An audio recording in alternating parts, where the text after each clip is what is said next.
Viral aksi wanita pergoki suaminya sedang nongkrong dengan wanita muda. Video aksi seorang wanita mergoki suaminya yang tengah nongkrong di kafe bersama seorang wanita muda bikin heboh jagat maya. Bagaimana tidak, dalam sebuah video wanita yang mengenakan hijab hitam mengamuk dan menggeprok kepala suaminya dengan buku menu di kafe tersebut.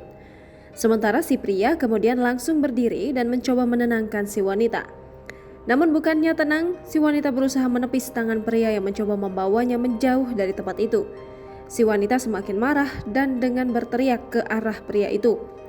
Sambil berteriak marah, wanita berhijab hitam menghamburkan barang yang ada di atas meja di depan wanita yang diduga selingkuhan suaminya.